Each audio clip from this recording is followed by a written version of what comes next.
What up? It's Sgt. Tibs, GowhereHipHop.com, here with Questlove at the Hennessy Artistry series here in Chicago.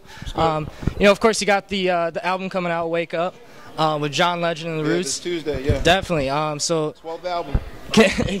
Exactly. It's going to be a great time Tuesday. So, what we want to ask is, with John Legend, and what was the overriding goal in coming together with John Legend for this album?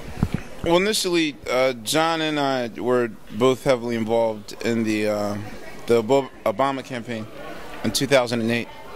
Him traveling with the party, me going to key places and doing a lot of like layman's work. A lot of the work I did, I told them that I want to do like the normal, like go on radio and give speeches. I wanted to do like layman's work, like drive older people who weren't able to go to the polls to polling places. Get on phones, volunteer. Like I was doing a lot of like door-to-door knocking and weirding people out. Hey, aren't you? No, that's not me. Are you registered to vote? Doing a lot of that in 2008.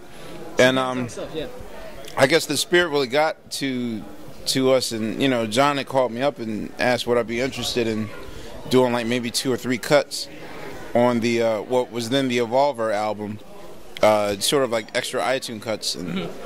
We cut it and the music sounded so good after 3 songs, then we were thinking like, well, let's do 6 songs, let's do an EP. And then next thing you know, he was like, well, why don't we just make this a full-fledged record, like John Legend and the Roots? And I was like, you sure? And so then what started as iTunes Extra wound up becoming a full-fledged journey. And what's really crazy ironic about it was that even though we wanted to release it in November of 2008, right when he got elected, it's kind of weird that the songs sort of resonate harder some 2 years after Obama's been in office, because America is still on the brink of something.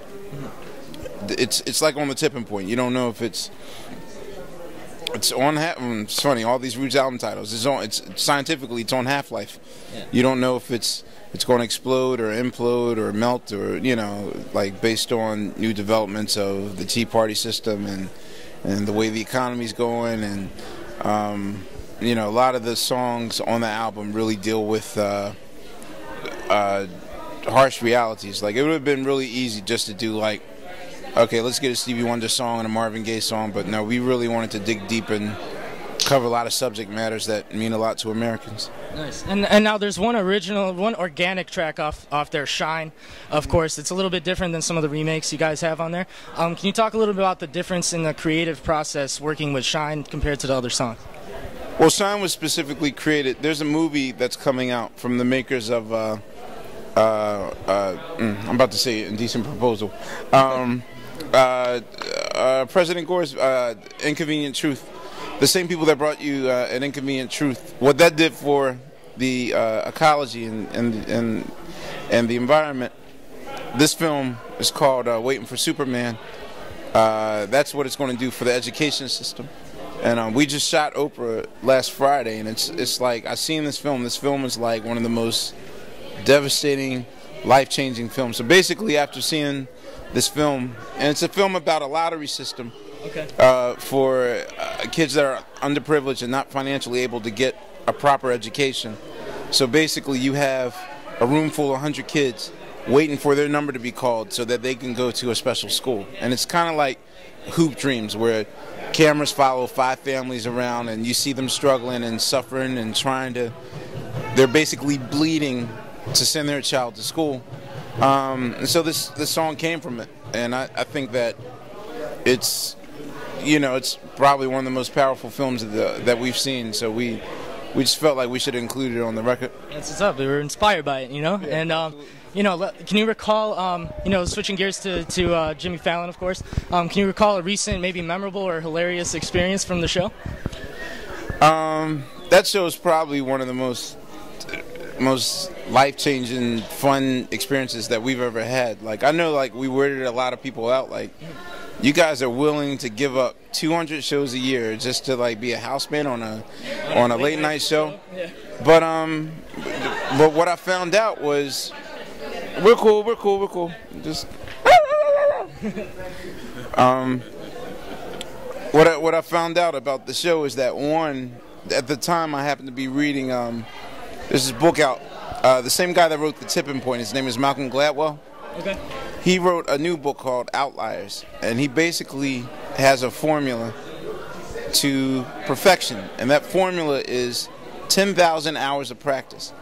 And he examines all key important figures in history, from the Beatles to Bill Gates to certain athletes, and you're trying to figure out what they all have in common.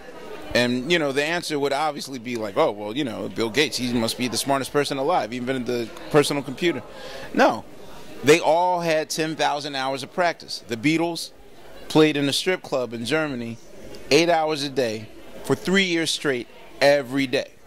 So when you do something for 10,000 hours, you're just on there's another level of thinking that you go to. Like, it's basically, he basically says that 10,000 hours equals genius. Yeah. So, you know, for us, that marks basically the first time that we have actually rehearsed as a group. So for all this talk of like, oh, you guys have the best live show and all that stuff, we've never rehearsed.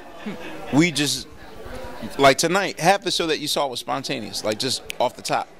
So all of our shows are mostly just us going on stage and winging it. And you'll see like 2 microphones, and I'm barking orders and trying to like direct traffic. Right, but that's normally how root shows go.